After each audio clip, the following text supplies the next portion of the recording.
E aí, pessoal, tranquilo? Bom, hoje a gente vai tratar de um assunto de interesse para quem joga xadrez.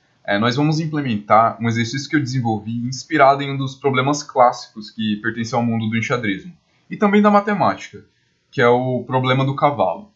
Para quem não sabe, o problema do cavalo consiste em colocar o cavalo em um tabuleiro vazio e, seguindo as regras do jogo, como o movimento dele, ele precisa passar por todas as casas exatamente uma vez em movimentos consecutivos, conforme esse GIF aqui que a gente vê no topo.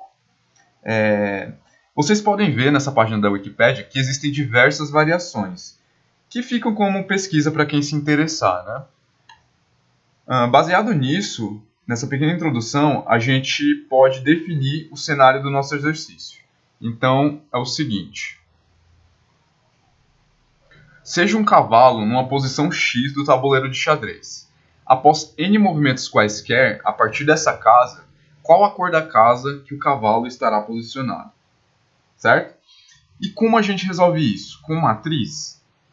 Olha, pode até ser, mas o custo computacional, se tiver um monte de for para realizar o percorrimento dessa matriz, vai ser mais alto do que o necessário. Então, o que a gente pode fazer aqui?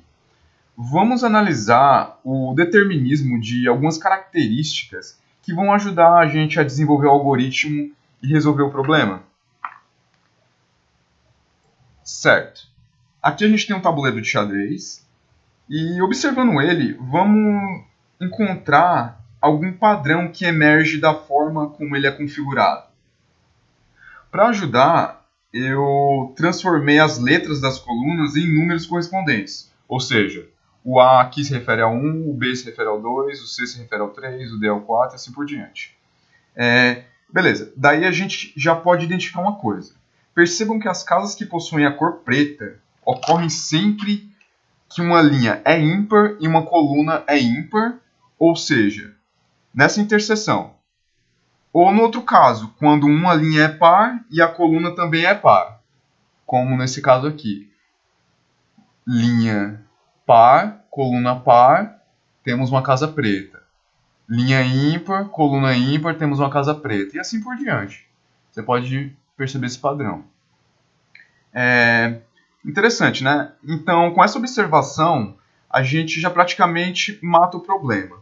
Mas a gente ainda precisa ver qual é a questão da movimentação do cavalo. Bom, para quem não sabe, o cavalo se movimenta em L. E no jogo ele pode saltar por cima das peças, etc. O que não vem ao caso aqui. Por exemplo, se ele está na casa B8, ele pode fazer um movimento dessa forma aqui. E vir para a casa C6. Ou vir para a casa D7, né? Enfim, sempre nesse padrão aqui. O importante que vocês devem notar é que ele possui uma propriedade inerente. Ou seja, percebam que quando um cavalo sai de uma casa de uma cor, ele só pode ir para uma casa da cor oposta. Podem fazer o teste de qualquer posição. Por exemplo, vamos sair da H1.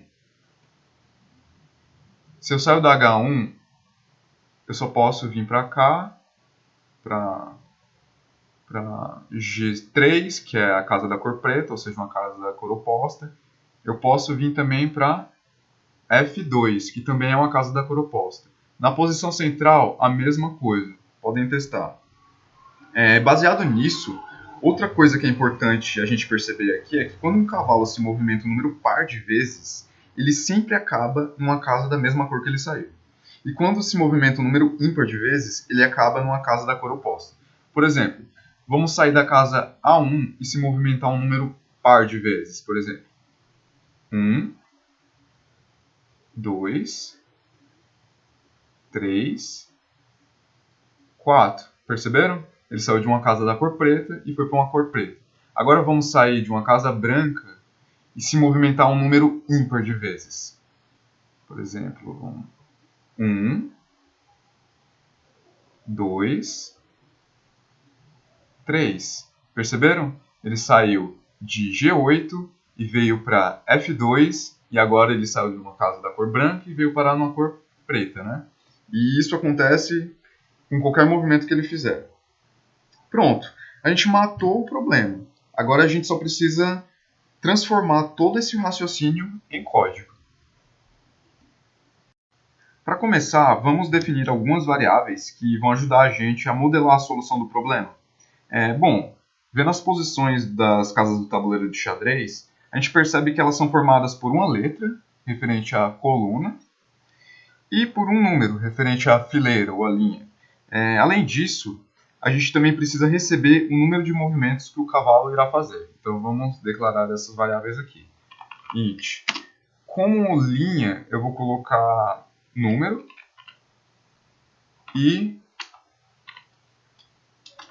move, que vai ser a quantidade de movimentos que ele vai fazer.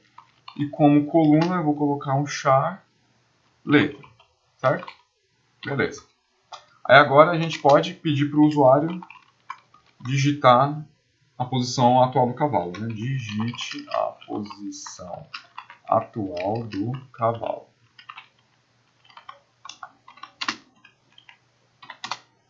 E essa posição pode ser, por exemplo, A1, C3, H8, H7, assim por diante.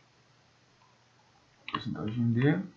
Aí a gente armazena nossos valores recebidos nas respectivas variáveis. No caso, letra e número. Lembrando que, por meio da função scanf, a gente pode receber mais de um valor, desde que a gente especifique os formatadores de tipo a que cada variável se relaciona. Nesse caso aqui, o nosso porcentagem C se refere à letra, que no caso é a coluna, e o nosso porcentagem D se refere à linha ou fileira, né? Que no caso é o nosso num. Beleza, agora a gente já tem a nossa posição. Agora a gente precisa receber a quantidade de movimentos. Digite a quantidade de movimentos. Certo. A gente armazena ela na nossa variável move. Lembrando que nesse exercício eu não vou fazer nenhum tratamento de entrada, porque o foco aqui não é esse, certo? Outra coisa que eu falei sobre o tabuleiro foi a transformação das letras em números, porque percebam que não haveria como a gente saber se uma coluna é par ou ímpar de forma intuitiva se a gente utilizasse as letras para comparar com as fileiras, né? Então, o ideal é a gente criar algumas variáveis auxiliares para fazer essa conversão para nós. Nesse caso, a gente vai ter dois inteiros, o L e o C, certo? Onde o L se refere ao número da fileira e o C se refere à coluna. Para fazer essa transformação, a gente já pode atribuir o valor de num para L, né? Ou seja, L vai receber num, que é o valor da nossa linha, visto que ele já é um inteiro. Não precisava criar, mas para uma questão de padronização, eu preferia assim. Aí já na questão da coluna, que é uma letra, a gente pode fazer essa transformação com um switch case. Dessa forma aqui, a gente vai indexar a nossa letra, certo? Case, a letra, seja A, o que a gente faz? O nosso C, que é a variável coluna, recebe 1, correto? E a gente dá um break. E o mesmo caso para as outras letras. Eu vou fazer bem rapidinho aqui. A, B, C, D, E, F, G, H. Aí aqui a gente vai ter nosso B, recebe. Aí nossa coluna recebe 2. Se a letra for C, a coluna recebe 3. Se a coluna for D, C recebe 4. E, C recebe 5. F, C recebe 6. G, C recebe 7. E H, C recebe 8. Certo? Lembram também de uma propriedade que eu falei, que uma casa da cor preta quando uma linha é ímpar e uma coluna é ímpar, ou uma linha é par e uma coluna é par? Então, a gente vai precisar transformar essa propriedade em uma condição lógica para verificar a cor da casa que o cavalo está, né? Se essa condição for verdade, a gente sabe que ele vai estar numa casa da cor preta. Aí a gente só precisaria saber a quantidade de movimentos que ele fez para ver se é par ou ímpar e descobrir se ele vai permanecer numa casa da mesma cor ou trocar de cor, né? E como ficaria esse condicional? A gente vai ter um if.